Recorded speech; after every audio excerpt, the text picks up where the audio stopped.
Hi everyone, this is the last portion of the video that I want to upload, and we're going to be talking about the lever rule for now.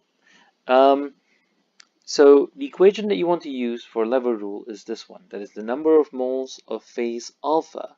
So in this case, for our particular example, phase alpha is going to be the vapor phase, times the length alpha is equals to the number of moles of phase beta, multiplied by the length beta.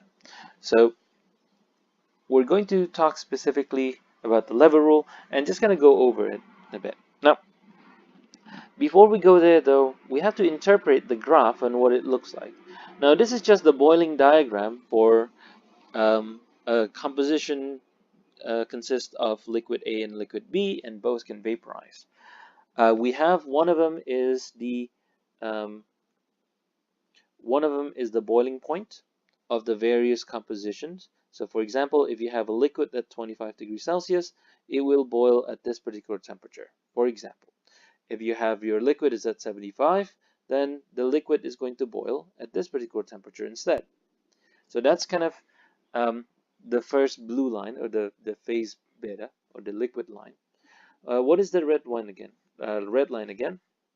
Well, this is the vapor composition. That is, I can have a liquid that is made out of 75% A in the liquid phase. So liquid is 75%, but I found that the vapor composition is not 75%. It's actually closer to, say, 25% or 20% vapor. 20% A in the vapor phase. It's just saying that the vapor compositions and the liquid compositions are not the same. So that tells us what the compositions of the vapor phase. So what is this gap in between? What is this gap? Well, this gap here is the no man's land. Essentially, if you have, there's no state exists here, no state whatsoever. That is, they simply don't exist. That is to say, if I were to have a solution that's somewhere here, say 50%, I either going to have to go to the right or the phase is going to break up to the left.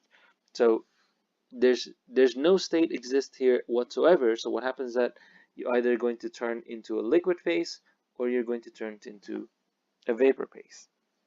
Well, the question is, how do we access a no man's land in the first place? Well, it's actually kind of easy. If you see here in the bottom, while my 50% solution phase doesn't exist at this particular temperature, it exists perfectly fine at a lower one. So for example, I can have in the colder temperature a mixture of 50-50 alcohol and water. And what I can do is that, so this is the solution that I make.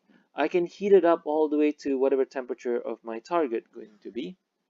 And what I will find is that I will be in a no man's land, and my phase is going to split. I will have my solution, my liquid turns into a solution. So this is going to be a liquid phase, or it can turn into a gas phase. And there's going to be a ratio between them that is determined by the length of A and B. So this is going to be my length A, or length alpha. And the second one here is going to be length beta. So what is this length going to be? Well, for length beta is actually pretty straightforward. We already know that this is 75%, this is 50%. So the gap between the two is just 75 minus 50%. So this is going to be 25% is going to be my length B. How about length A? Well, we kind of have to do the same treatment. This is my vapor composition. This is closer to 20%, I think. So the length for length A, that is from my no man's land or my starting condition to the vapor phase at this particular temperature, is going to be 50 minus 20, so this is going to be 30%. Right. So now let's put that into a calculation, or the lever rule calculations. I've already figured out that length alpha here is going to be 30%. And I've also figured out that length beta is going to be 25%. So this is equal, so n beta times N alpha. But this is not done completely just yet. Yeah, we're not finished with this problem. So suppose that the question is saying that suppose that you start with a total number of moles of 10 mole. And let's say this is 10 moles in total that consists 50% A and 50% B, because that's our starting condition for our problem. And let's say I want to know how many moles is going to turn into the liquid phase and how many moles is going to turn into the vapor phase. So we kind of have to solve the problem. Well, I know that I only have two different phases, that is, the total number of moles must be equal to the number of moles in the vapor phase plus the number of moles in the liquid phase. So phase alpha plus phase beta. And this total number of moles is set up in this problem is just 10 mole. Okay, now we're going to have to start for the solutions.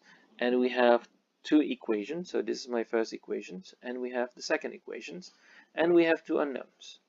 So we should have enough information to start. So what I'm going to have to do is I'm going to rearrange the equation here because this is not convenient. But instead I'm going to rewrite it as N beta is going to be N alpha times 30%, or I should say if this is algebraic, L alpha divided by L beta. Or in this case, because we already know what the lengths are, it's going to be L alpha is 30% divided by 25%. And what I'm going to do is I'm going to substitute this entire equation as N beta here. So I'm going to rearrange this equation here. N beta is just N alpha times 30 divided by 25 plus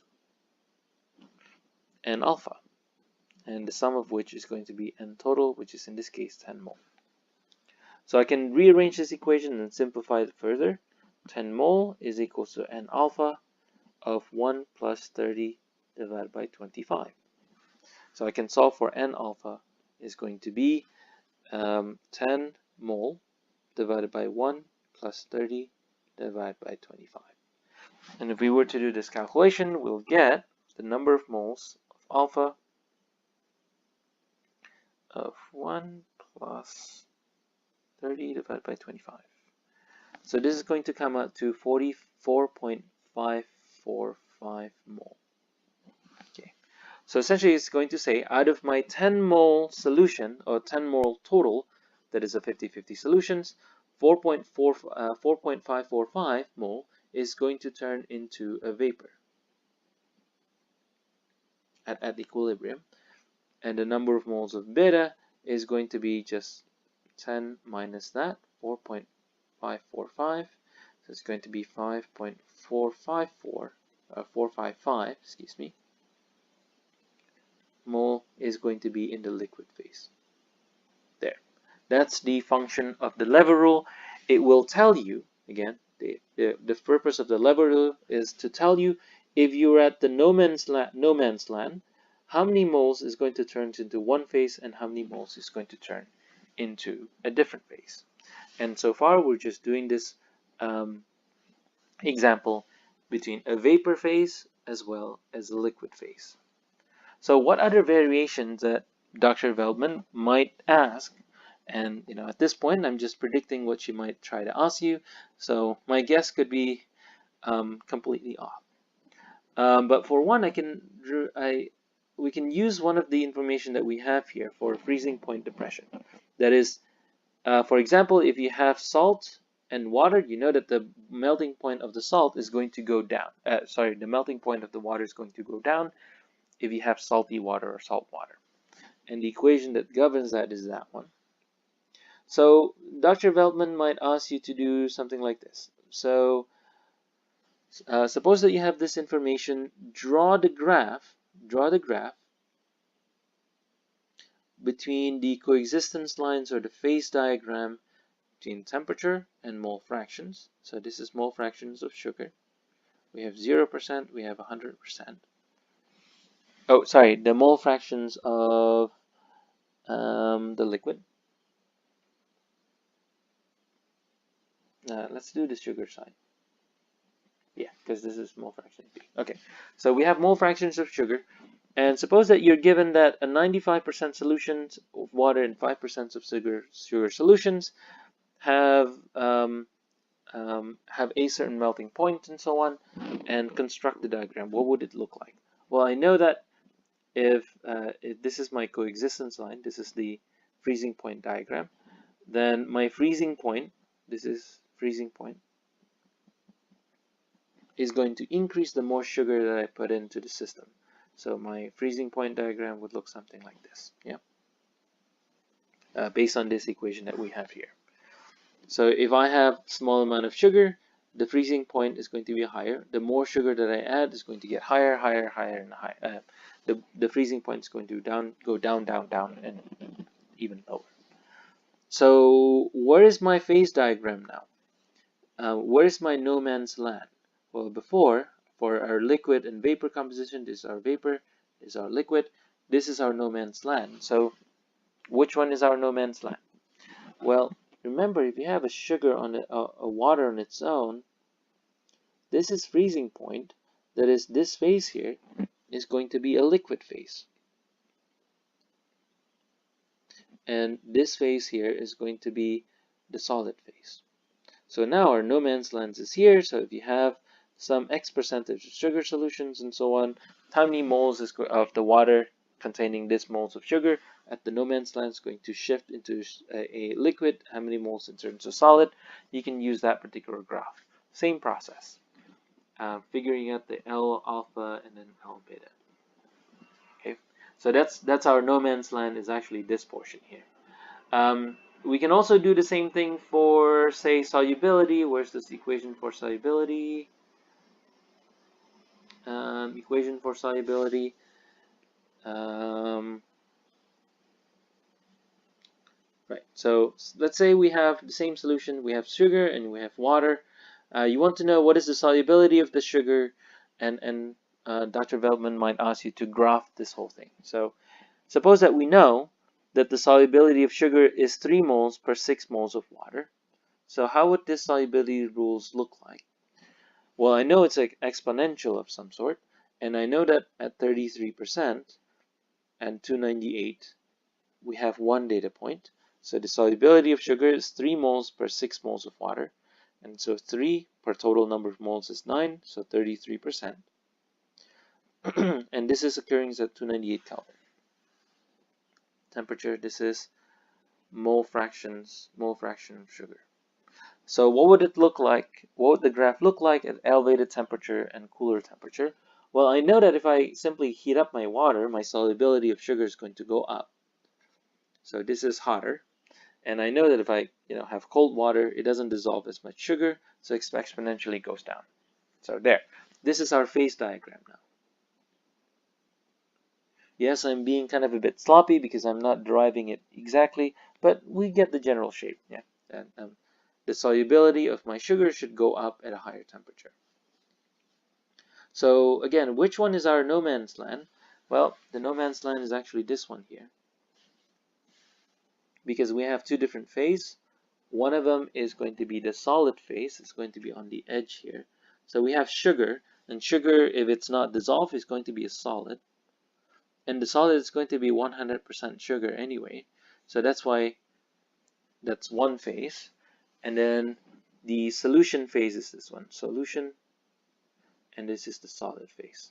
So what would our lever rule look like? Well, suppose that I have an elevated solution containing 90 or 80% sugar in water, and I cool it down to, say, 298 Kelvin. How many moles of the sugar is going to crash out, and how many moles is going to turn into remain dissolved in solution? So we can do things like that as well. Yep.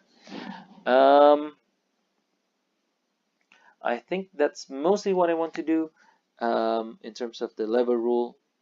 But I'm trying to show you that we can combine, say, concept of solubility with lever rules and phase changes to figure out the number of moles of one thing or the other. All right, hopefully this is my last video. Hopefully any of the 3 that I uploaded will help you out a little bit. All right.